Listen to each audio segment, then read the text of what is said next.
Okay, welcome, Chevra. We're about to start. Chatzkel will be here in a minute, Reb Chatzkel.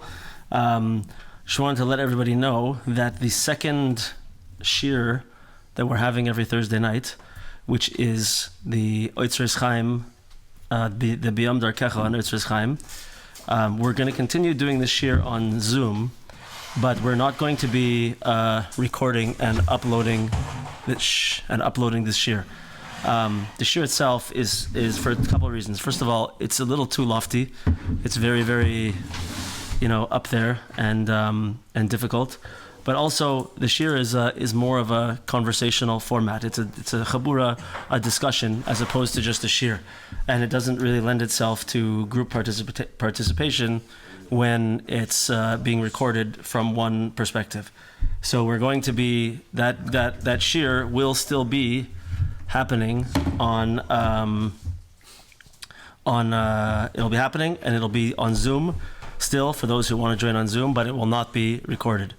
And I'll just tell you that it's for anyone who can make it out or stay on the Zoom, this is probably the highest and most special Torah that we've ever been doing in this shul ever. It's very, very unbelievable. Gidon is asking when is that shir? It's right after this one. Ideally it should be at 9:45. It should start. Okay, Chevra, I'll pass it over to Chatzkel. Okay, I realized that I just had this thing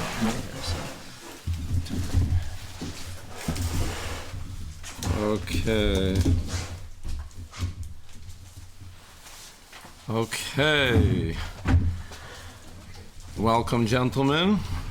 I apologize. I had a very, very wild day, so I came a few minutes late. I really apologize. I am committed not to come late, and hopefully this will not happen again. Okay. A few very quick announcements. The first announcement is that Baruch Hashem, we are building our WhatsApp group, and we did send out Chaim Oliver. Rabbi Chaim Oliver has done a lot of work and behind the scenes. Chaim, it got posted the hand washing? Oh, amazing. And the 3 shurim are there on the... Oh, beautiful. Okay. So, panemiustoronto.com, if you go there... Oh, welcome. If you go there... the last 3 shiurim of Sifsei Chein Plus have already been uploaded, Baruch Hashem, thanks to our close friend, Rabbi Chaim Oliver. He also posted pictures of the hand-washing procedure if a person cannot make it to the mikveh. So the Baal Shem Tov brings down, it's really from before the Baal Shem Tov, that there's a way to wash your hands 40 times. I'm going to actually do a video of it eventually, so it can be on the Panemius Toronto website. It's not complicated, but you just have to get used to how it works. But thank you, Chaim, for posting all those things. Pascal? Yes. I just want to add that on Panemius Toronto, there are 2 beautiful sets of shiurim. One by our beloved Rabbi Dubinsky Zal on Kavanas of Pesach that are wonderful. And another one by Fran Goldstein. On Pesach. On Pesach that you could find if you search around Panemius Torah. They're wonderful, admittedly high level shiurim that really would open some eyes above and beyond what many of us are used to. Excellent. Okay, so we're working on making the website better, but right now you just have to, if you go to the website of panemiustoronto.com, what Chaim Oliver just said, you have to find, there's one section called what's it called? It's not our rabbis, our speakers, I forget what it's called. Yeah. But Fran Goldstein has his own section, his own page. Right. Okay, so look for Rabbi Fran Goldstein, look for Rabbi Kidabinsky. I think there's even other things there on Pesach. Yeah. So there is a whole wealth of shiurim on the panemiustoronto.com website. Please go and explore, and Chaim is always making it better and better and better, and we have a lot of Hakar Satov to Chaim. Thank you, Chaim, Rabbi Chaim. Okay. Also, I began saying We are working on building our WhatsApp group. Baruch Hashem, a lot of people, we did send out an email asking everyone on the email to please send us an email with your full name, first name, last name, and your cell number, and we will add you to the Panemius Toronto WhatsApp group. And the way you will benefit from that is that all of the shurim that we do will be posted on that group. That's number one. And number two, if there'll be some extra thing, a Yortzeit Suda or any special event will be posted there. If we have to cancel a shir, it'll be posted there. So it's the best way for us to inform. It's a much easier and more efficient way for us to get the message across to the Panemius Toronto crowd. It's much better than the email. The email. So again, my number is 647-272-9873. If anyone wants to join the Panemius Toronto group, please send me a WhatsApp with your first name, last name, and your cell number, and we will put you on the group. Okay, so I wanted to start off with something interesting that I saw this week. Rabbi Giselson, initially when we were talking about this shir, so he said to me that it's a Thursday night shir. It would be nice if there would be something that we could take out of the shir that people could bring to their Shabbos tables and tell their family. So I just there's something that did come up that I wanted to share with everybody. I saw it this week, and it's actually a chizuk for everyone to come to the shir in person if possible. Again, I do appreciate when people come in on the Zoom.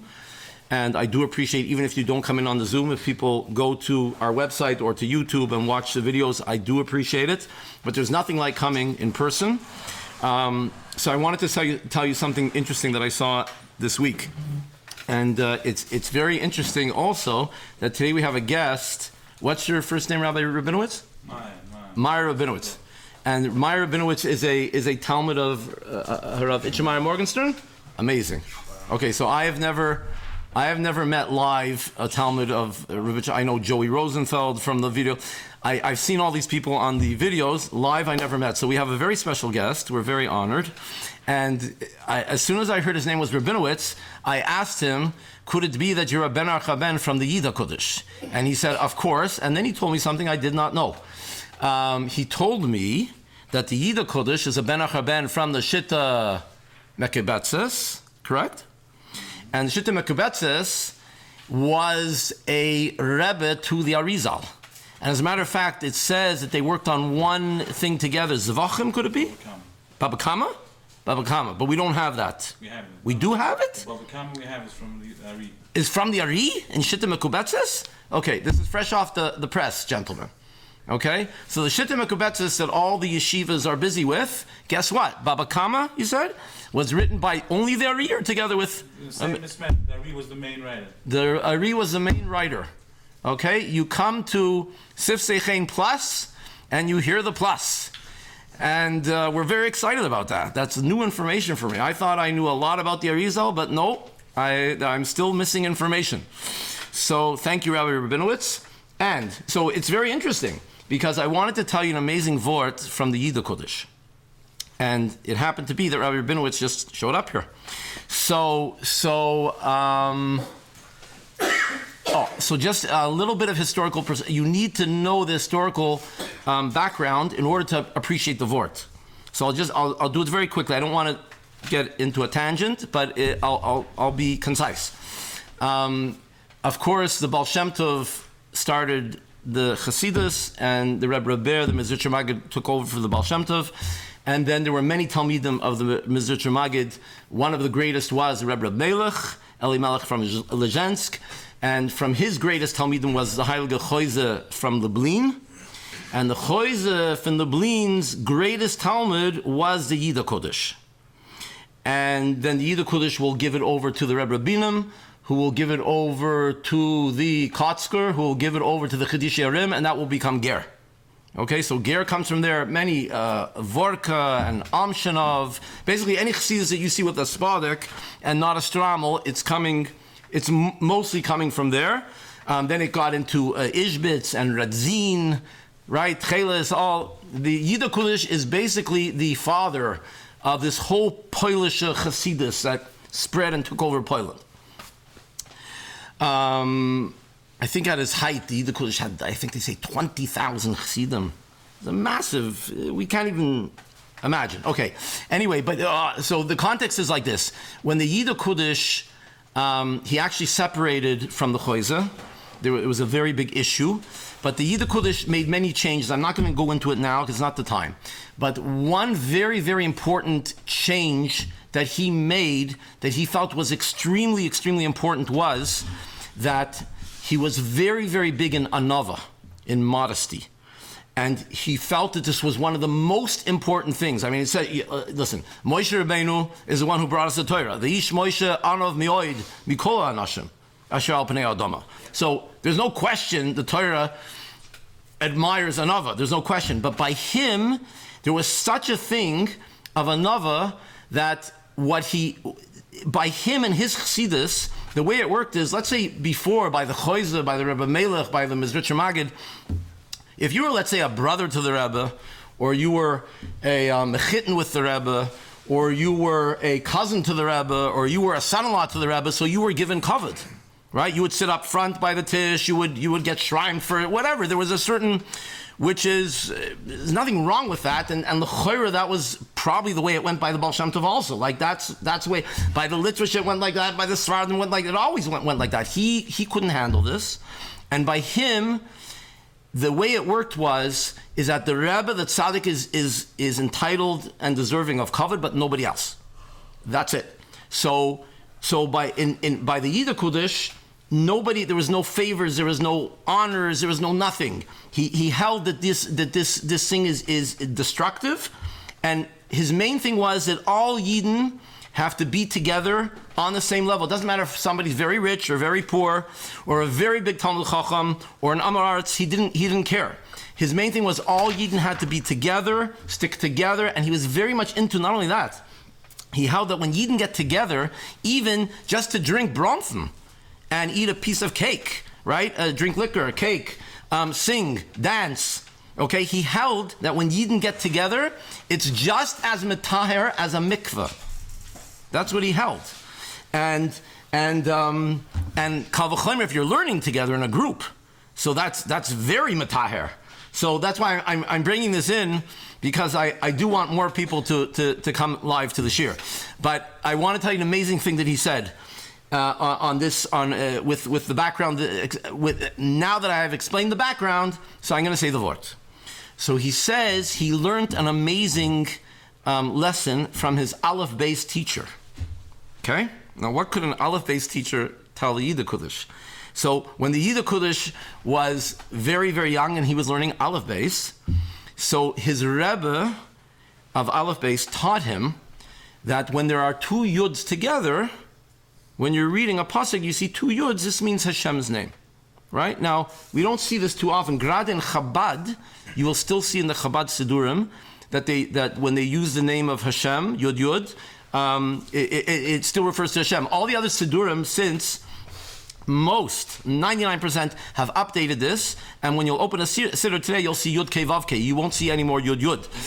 In the Bashrei, we see the two Yud, but in the Bashrei, it's on the Chabad Siddur. So the whole Chabad Siddur is basically full with this old system. I'm sure that the reason why in Chabad they still do it is because the Baal Tanya, the Alter Rebbe, wrote his own siddur, and they don't want it in Chabad. If the Rebbe does something, they don't want to touch that, not with a 10-foot pole. They won't touch it. So even though everyone else has, let's say, upgraded to Yud Kei Vav Kei, because the Baal Tanya wrote it that way, they will not touch it, which is all the credit to them. Why initially is this Yud Yud there instead of Yud Kei Vav Kei? So I believe the reason is that in Europe, first of all, you could have a city, there were terrible fires that happened in Europe, okay? The houses were very close together, and everybody was using fire for heat and for cooking, and there were fires. And when a fire would come, a fire could wipe out a whole city. So number one, I think there was a concern that a lot of this farm that they're printing could end up in a fire and be burnt, and it would be a tremendous chil Hashem if the Shem Yud Kei Vav Kei would be burnt. So Yud Yud is not really the Shem Hashem, it's just Yud Yud. Also, they had a thing, I don't know if you ever saw old Svarim, but you had bookworms. You actually had insects that used to go through the books and chew away at the books. Now you don't have this anymore because we have treated paper, so insects can't destroy this paper. But if you'll look at the old Svarim from 200 years ago, you'll see these little lines, and actually there's, I don't know if it was a worm, an insect, it's called a bookworm. But they actually, so I think part of this also was they were afraid of that. Anyway, to make a long story short, the whole system was Yud Yud and not Yud Kei Vav Kei. So when the Yid Kodesh's Aleph Beis Rebbe taught him, he told him that Yud Yud means the Shem Hashem. So the Yid Kodesh understood then, when he came to the end of the pasuk, the Sof pasuk, so you also have two dots, but it's one on top of the other. It's not Yud Yud is like two Yuds together. At the end of the pasuk, you have also, it looks like two, it's not exactly a Yud. The way we have it printed in the old Svarim, it's like two diamonds. But at the end of a pasuk, you see one, two, like a colon, right? It's at the end of the pasuk. That means Sof pasuk. So when the Yid Kodesh learned that Yud Yud means Hashem, when he read to the end of the pasuk, so he also said Hashem, because he saw these two Yuds at the end of the pasuk, he also thought that meant Hashem. So the Rebbe said, no, that's Sof pasuk. And the Rebbe said to him a very important thing. He said, when two Yidden come together, when two Jews come together, and they're on the same level, they're not one higher than the other, then that's Hashem. But if you have two Yidden coming and one is on top and one is below, that's Sof pasuk. That's the end. And the Yid Kodesh repeated this in the name of his Aleph Beis Rebbe. Okay, that's a little something for Shabbos you can share. Oh, and by the way, I don't want to go on a tangent, but I do want to tell you something important. Is there do we have a Siddur Rashash here? We have to have. In Rabbi Gissel's in Shul, there must be a Siddur Rashash. Not here? Okay, so. Okay, no problem. So I'm gonna say very, very briefly. I'm not even gonna make a diagram now because it's really off topic. But I want to tell you something very important. Now that I mentioned it, it's good information. That why did they choose Yud Yud to be as a remez to Hashem's name? Why Yud Yud? So the answer is like this. If you'll look in the Kabbalistic Sidurim, or even in the Svardi's Sidurim, which are basically that way because of their Kabbalistic bend, you will see that after they write Shem Hashem, Yud Kei Vav Kei, oh, there you go. There, it's going to be there. Any page, basically any page, you'll have it there. So after, thank you, Rabbi Avram. Rabbi Avram Gisselson. Okay, Nekudas HaKesef, can't do better than that. This is Rabbi Bing Sefer to teach the Kavanas of the Rashash. Unfortunately, I have not spent enough time with this Sefer, but this is a breakthrough Sefer. Okay, so basically, just to gotta just find the right page. I want to do this quickly because it's not really part of this year.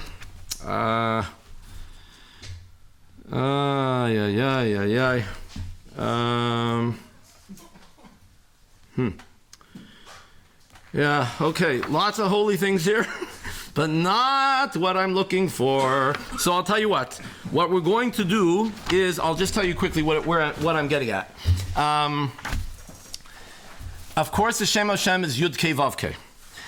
Of course, we don't pronounce the Shem Hashem Yud Kei Vav Kei, right? We don't pronounce that, but we say the Shem Adna.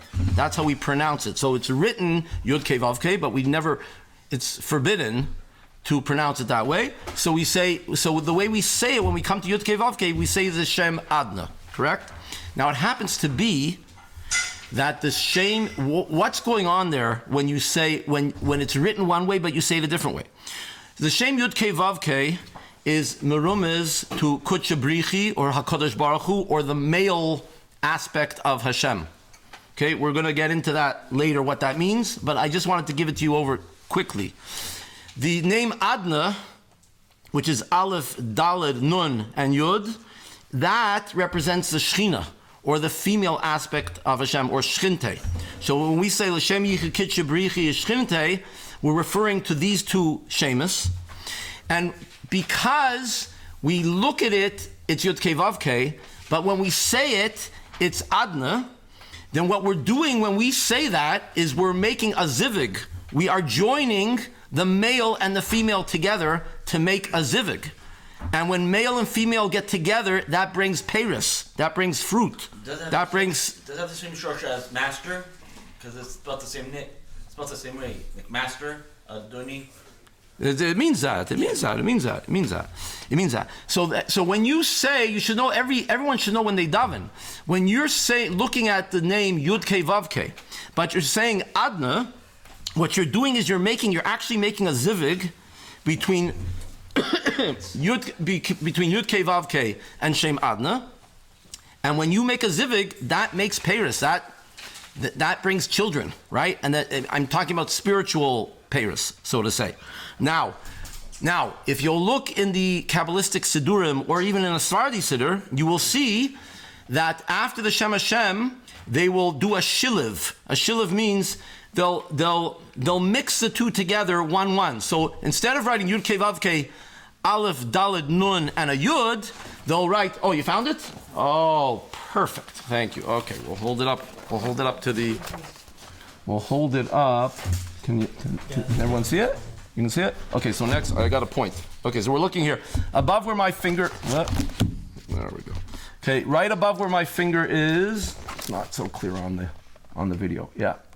Right above where my finger is, you will see that you have a Yud first, and then an Aleph, because you're taking the Yud from Havaya, and then the Aleph from Adna. Yud, Aleph, then you have a Hey, is the third letter, and Dalet. Sorry? Dalet. And a Dalet, thank you, and so forth, and you keep going until you have all 8 letters spelled out, but it's called a shiliv. You're mixing the two, okay? And that mixing is also showing you that the male aspect of Hashem Kaviyachol and the female aspect of Hashem Kaviyachol are mixing, are doing a zivug, are joining, and from that you will see spiritual children or Paris. Yud Kei Vav Kei, in the Sidurim, the old Sidurim, the Yud, what that showed you was the first Yud of Yud Kei Vav Kei and the last Yud of Adna. Okay? And so what they were showing you by that Yud was, it's the short form. It's the first and the last, and the 6 letters in between are not there, but they're you're supposed to understand that. That is why it was Yud. And by the way, there is a kavana from the Arizal. It's a little cutesy thing that you can do on Shabbos. Everyone can have this kavana. Is that when you make hamoitzi and you cut yourself your piece, so that piece that you're cutting is like a Yud. That is the Yud of Yud Kei Vav Kei because you are the male. And when you cut for your wife, you are cutting also a piece which is a Yud, and that is the final Yud of Shem Adna. So when you cut the challah for you and your wife, and you give her the piece, that's also considered like a zivig, and you're connecting Yud Kei Vav Kei and Adna, etc. Okay. Tzedakah also? Sorry? Tzedakah also? Tzedakah also that what? Hand of the noisein and the hand of the... Oh. Yad and yad. 100%. So what Rabbi Avram Gisselson just said is he said, you're going to see in Yetz Hashem, if we go deeper into this amazing limud, you're going to see that most of what's going on is you're making Yud Kei Vav Keis. You're Kaviyuchel imitating Hashem. So he just said an amazing thing.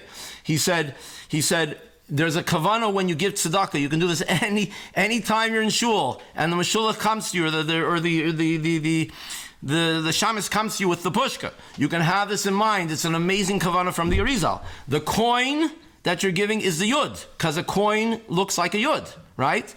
And then yud hey, your hand is 5 fingers, so that's the hey. So the hand is picking up the coin, so you're making yud hey.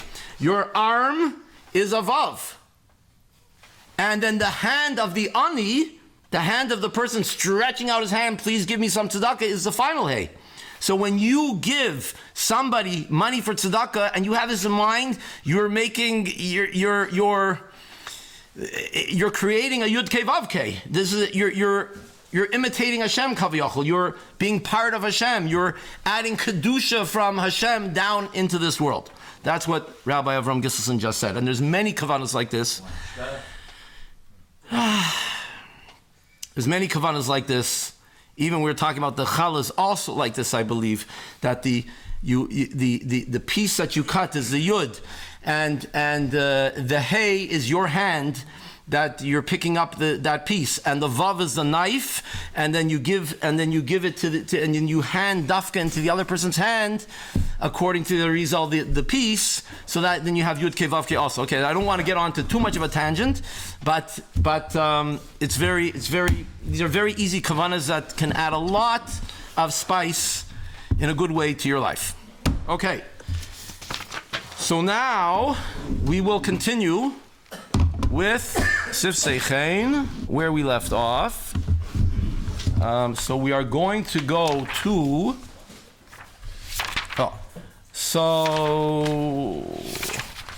Okay. So let's go to. Yes. Okay. Let's go to Yud Ches. So we're going to go to the page in the Sifsei Chein, the new Sifsei Chein. We're going to go to page Yud Ches at the top.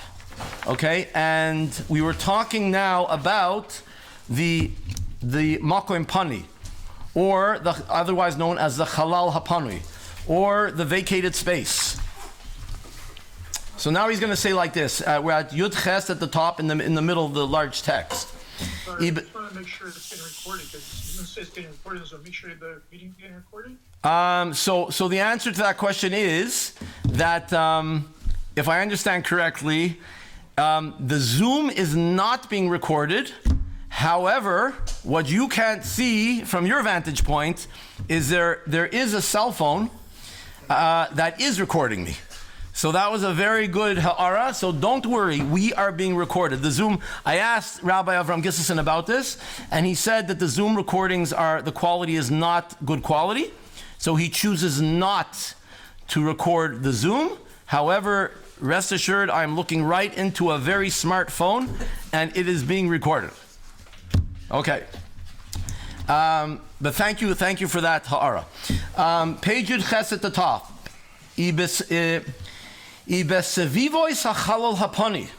Now what we had said till now is that Hashem, of course, just a very quick review, Hashem made Kaviyachol a circle in the middle of himself, Kaviyachol, which we refer in that state, we refer to Hashem as Ein Sof Baruch Hu, and he made a circle in his center, Kaviyachol, and he vacated the space in the circle and he folded into himself. So now, if you would look at it as a diagram, which we showed in the past, you'd see a white page, which is all of existence, and in the center of that existence there is a circle, and that circle is void, quotation marks. Now again, I'll say it again because it's a very important point. It's not really void.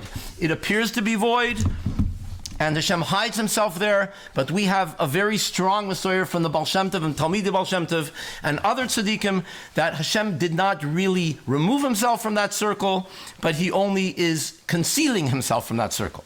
Okay, and we spoke about that in the past.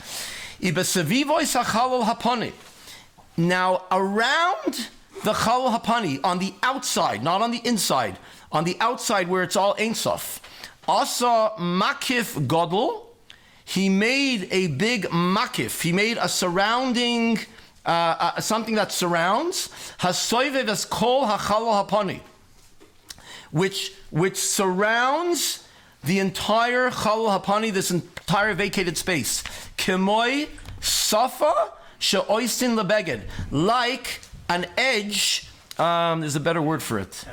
A hem, thank you. Like a hem that you make for a beged. Now, the easiest way to see this is, if you look at your sitzes or your talis cotton, at the corner, you will see that the corner of your sitzes has a thicker hem than the rest of the beged. And the reason for that is, because if you didn't have that thick hem, the whole beged would fall apart. So you need this hem to hold everything together. Now, by the way, and I've said it many times, but if you listen carefully to what the Arizal is saying, you're going to see that the things that are happening up there in these highest places there will be a reflection of that down here.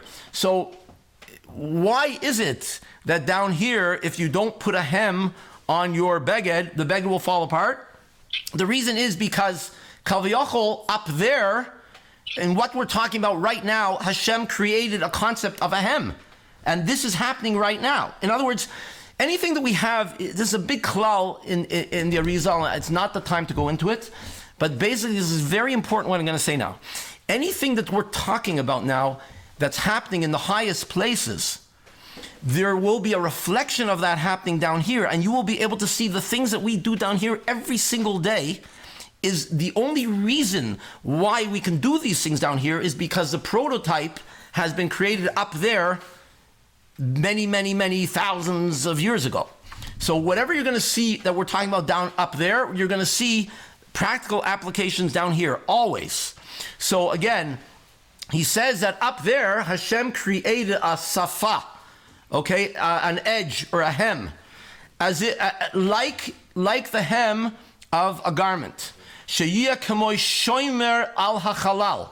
That hem is a shomer. It protects the halal. Why? Shelo yavoy lesoicha shum or mina or hakadom or ein sof baruch hu. Bechdei shelo yisbatel or harashimu shebesoicha halal lesoicha or ein sof baruch hu hamesavavoy. That means like this.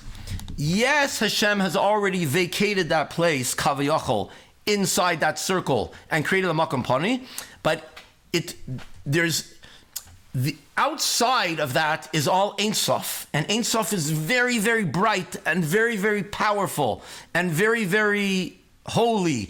And what would happen, so what Hashem had to do was he had to create an edge or a hem in order to keep all that light from seeping back in, because it's a very, Ein Sof is a very, very powerful force, and you just have this little place that is Kal V'Yachol, devoid of Ein Sof. So there's a lot of power and energy and force, and in this place it's not there. Kal V'Yachol, it's not there. So Hashem has to create this rim or this hem in order to as a wall, in order to keep the powerful ore of the Ein Sof from breaking in to that circle. So into the eclipse. Like the eclipse? Yeah. Yeah, maybe. Could be. V'zeh hatzimtzum sh'Hashem yisbarach silak v'tzimtzum es ha'or Ein Sof baruch hu me'achalal hu ha'makor v'ha'shorish shemizeh nishave behemshech ha'olam islamata midas hadin. This is an extremely important comment. Okay? We live in a world of midas hadin. What does that mean? That means like this, that the world can only exist if we have two forces, okay? There's a force of chesed, and there's a force of din. And most people view chesed as, that's good. And most people view din as, that's bad. But it's not really so. Yes, it's true. When Hashem destroys the enemies of the Jewish people, that is called din. And chas v'shulam, if anything goes wrong with anybody, chas v'shulam, that is called Hashem using his force of din. When Hashem does something to us, like give us food, gives us air, gives us children, gives us happiness, we call all that chesed, okay? So people think that when Hashem gives us chesed is always good, and din is always bad. It is not so. So then a kapara. Right. So it's like this, too much. They say like this: the first spoonful of honey is very geschmack. It's very tasty, right? But then the second spoonful, it's not so tasty. The third spoonful, you could almost chalila throw up, right? So that honey is chesed, but too much chesed, it's not a good thing.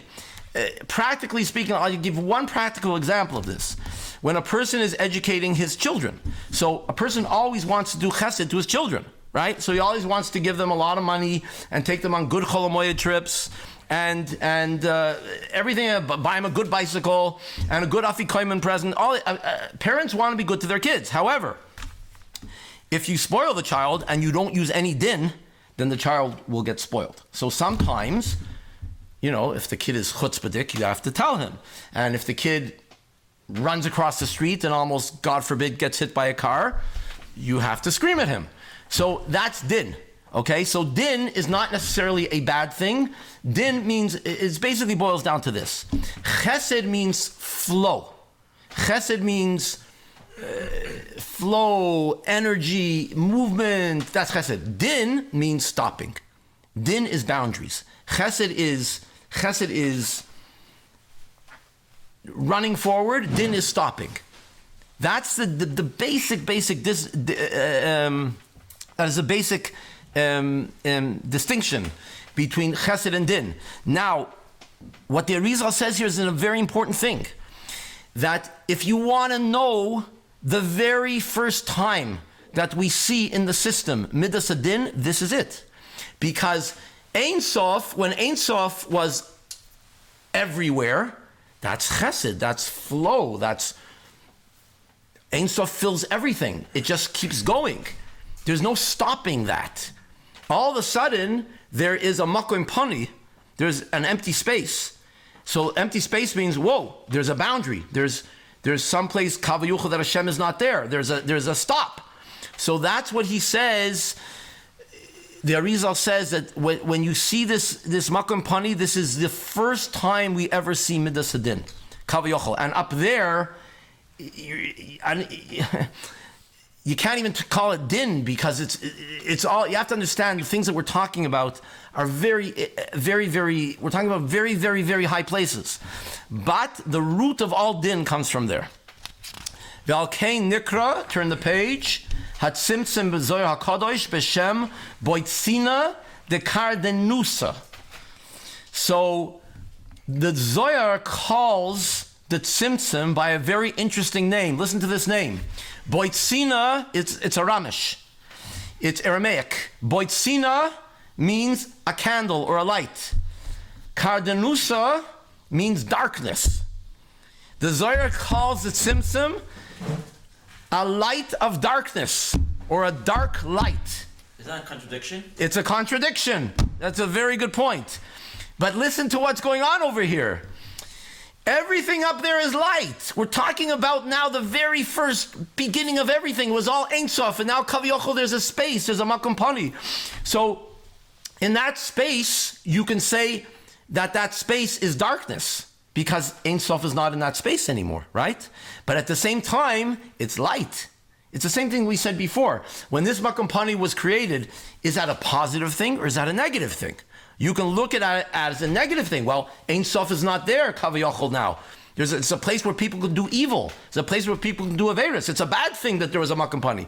The other side of the coin is the whole purpose of creation is that Makom Pani, that we come here, we do Torah and mitzvahs, and we bring Hashem back into that empty circle. So, in a way, this circle is darkness, but in the way, this circle is light.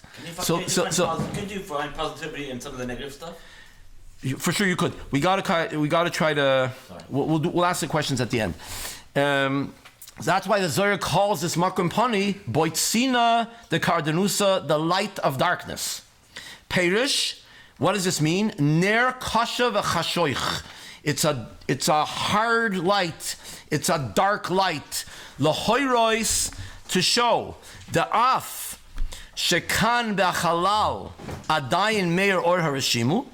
It shows like this, that even though in this Makom Pani, there is still the light of the Rishimu. If you remember from last year, we said that when Hashem took out Kavayachol, his essence, from that circle, he didn't take it all out.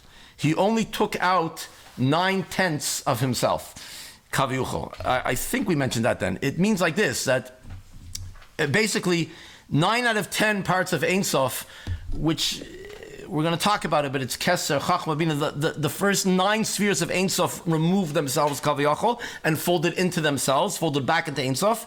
But what he left in that Makom Pani, in that vacated space, he left Malchus Sheba Ein Sof. So that Malchus Sheba Ein Sof is called the Rishimu. So what he says is so that is the light. So we said it's a light of darkness. So the light is that Malchus Sheba Ein Sof. That's that leftover light of Ein Sof. That's called the light. Aval behemshech lamata yoytze me'atzimtzum hazeh midas adin hanikra choshech. So he says, but compared to the rest of Ein Sof, this is called darkness. Ki atzimtzum hu shoyresh hagvurois v'adinam. Okay, this is exactly what we said. These are more Kabbalistic terms for din. Gvurois, dinim, the tzimtzum is the root of that. Uperushoi boitzina. That means its perush is boitzina, a light. Shemer kener meharashimu. It's a light. There's a light that comes out of this leftover of the Ein Sof, the Rashimu, the Malchus Sheba Ein Sof, Aval Kardanusa, but it's a dark light. Hu Chazak v'Kasha. It's hard. It's hard, and two different lashonis for hard. It's a hard light. Ki dinim yoitzim mimenu. All dinim, all judgments will their source is this makom pani. They come from there. Kasher yivur lekaman, like we will explain going forward. Okay, and that concludes the first Hakdama. By the way, I think I mentioned it. Every chapter here is called Hakdama. Usually in a Sefer, they have Hakdama, and then you have the Sefer. So because the author of Sifsei Chein is framing this Sefer as a Hakdama to Sifrei Chasidus, so every chapter is called a Hakdama. So now we're going to begin. I guess we should begin. Ask a question? Oh, sure, certainly. I guess I'm a bit confused. Yeah. I think we were saying the hem is what caused the din. Is that the same thing? So he didn't actually say that. He didn't actually. All he said about here. Kamoy safa she'oisin lebeged. He. It's not the hem that causes the din. The hem. Light from coming in. Right, which is part of the din, right? Because din always means stopping. Yeah. So the hem is part of that process of stopping or din. It is, but it's not. The real source of din is the makom pani. The hem is just keeps out the light. He goes back to the whole The whole thing is din. Yeah. It was just The whole interior of the makom pani is the source of din. That's the shorish thing. Good. Then everything is to take them. That's the most important. Okay, so now we have a little bit of time left, so let's start the second parak. We are on page Chaf Hey. This is going to get very exciting. Hakav, the kav. What does that mean, a kav? The kav is going to mean, he's going to explain, the kav is going to mean, it's like a line or a ray. Okay, everyone have it? Let's go. Hakav, acharat tzimtzum arishon. After the first tzimtzum. Now, you're going to see soon, he says tzimtzum harishon, because you're going to see soon that there's going to be other tzimtzumim. There are going to be other contractions where Hashem Kaviyuchol hides himself or hides his light. So the makom pani is just the first of many. So hakav. Achar tzimtzum arishon, after the first tzimtzum, keshekvar nistalek kol haor litzdaden, after all the light had already folded to the side. Now he doesn't really mean all the light, because even in the mashal, we know really Hashem didn't really leave that place, but even in the mashal that he didn't leave entirely. There's always that Rishimu, that Malchus Sheba Ein Sof. Okay, so Shekavar Nistalek Kol Ha'or Litzdaden, after all the light went out to the sides and folded into Ein Sof himself, Kaviyachol, V'loi Nishar B'Soich HaChalal Me'or HaGadol Rak Rishimu, and now what's left in the Chalal, in the empty space, is only the Rishimu, this leftover of Ein Sof, the Malchus Sheba Ein Sof. Shehi kedimyoin guf hayavesh beli neshama. Also very interesting. So he says now another parable that's very, very important. He says you can view now this makom pani, this empty space, as the body. Okay, now again, I have to say it very clearly, and maybe I should be saying it more often. The Arizal is explaining things in the highest places. In the highest places. We cannot ever assume that the things that the Arizal is saying are physical things. So even though we're talking about a circle, anything that we're talking, now he's going to say that this circle, what he's going to say now is this circle is as if it's a goof, it's as if it's a body without an neshama. Why is it a body? Because it's a circle, right? There's something there. It's a body.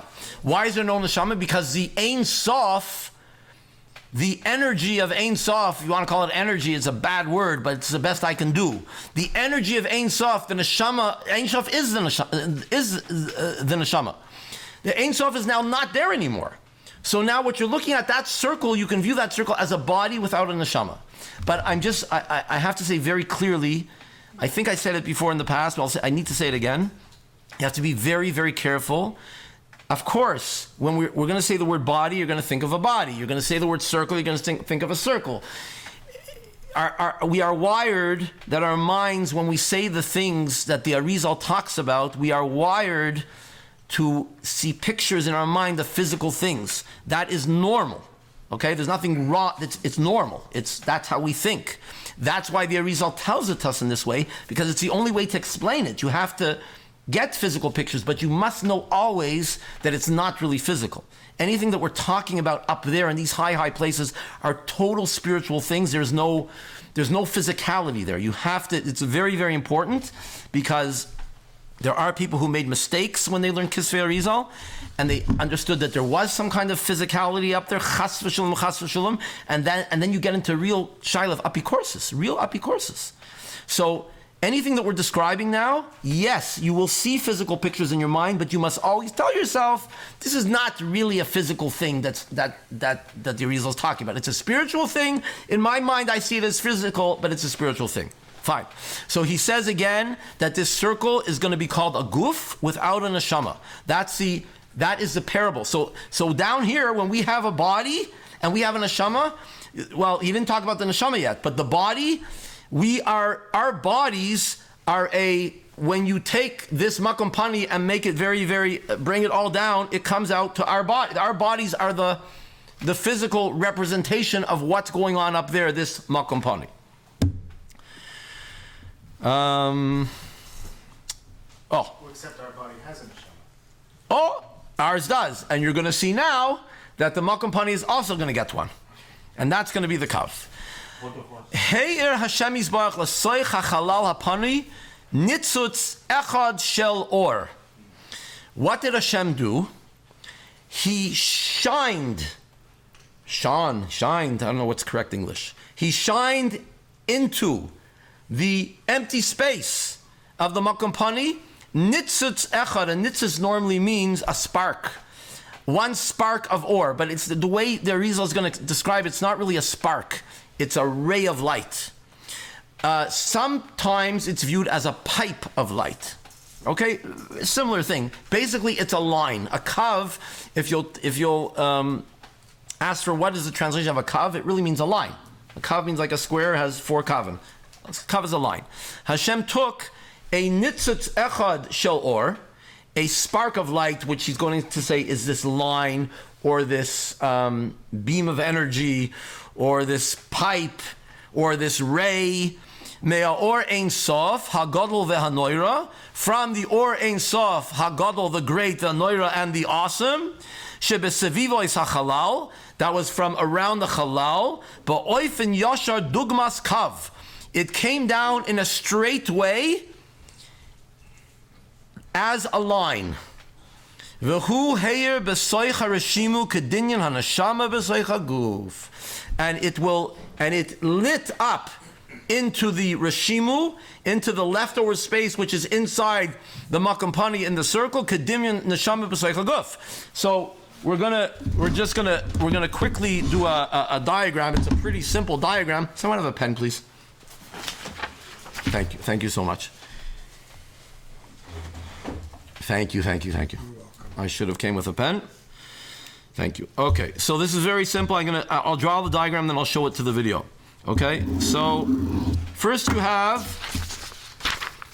right? You have the Ein Sof. The area around the circle is Ein Sof. The area in the circle is a Makom Pani, is the empty space Kaviyachol. And now you're going to have, listen to this, you're going to have a ray of light that's going to go. I'll draw it first. Okay, I'm not such an artist, but this is how I'm going to draw it. Okay, what you have here is you have from the Ein Sof, a ray of light will go down like this and start to penetrate into the Makom Pani. Now, this ray of light is actual Ein Sof. I've seen in some Svarim call it Ein Sofius. It's Ein Sof material. It is Ein Sof. It is part of the Ein Sof surrounds the Makom Pani. And what's happening here, I hope it's in the video right, yeah. What's happening here is a ray from outside of Ein Sof is coming in and penetrating into the circle, and that ray is Ein Sof itself. In other words, Ein Sof is taking a ray of himself and protruding into the circle in that way. Is that Makom Pani not within the Ein Sof? That is correct. Yes. The Makom Pani is in the Ein Sof, and now what's happening is Ein Sof is taking a part of himself and putting it into the Makom Pani in the form of a line or a ray. So it's that ray, this picture that I showed, that is a ray of Ein Sof himself going down into the Makom Pani. So is that clear? Is that everyone okay with that? Is it deliberately getting narrow? Oh.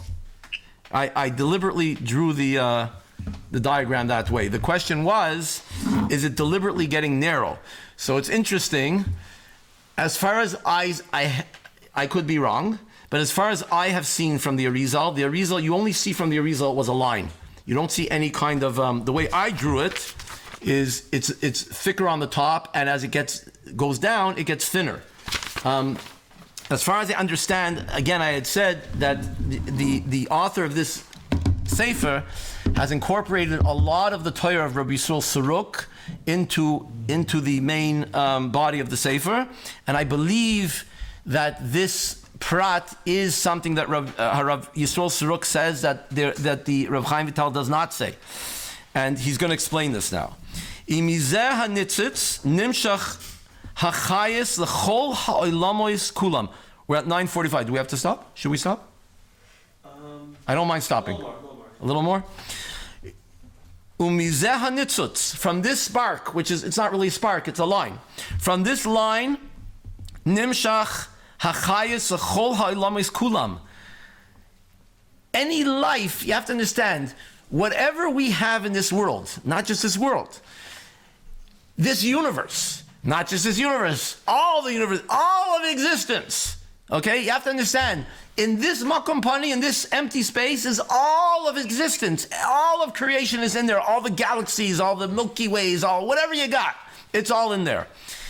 The only thing that brings to life, that animates anything in this Makom Pani is this kav. Okay, this kav is extremely important. It is our lifeline. It is what brings Hashem back into this empty place. And that's why he says that the Makom Pani itself is like a goof, is like a dead body. And when the kav comes in, that's like the neshama coming in to the body and emanating the body. Should I stop? Should I keep going? Yeah, Stop here? Okay. Okay, that's it. Thank you very much. Everyone stay tuned. Rabbi Avram Giselson is now giving the shir in Bayam Darkecha.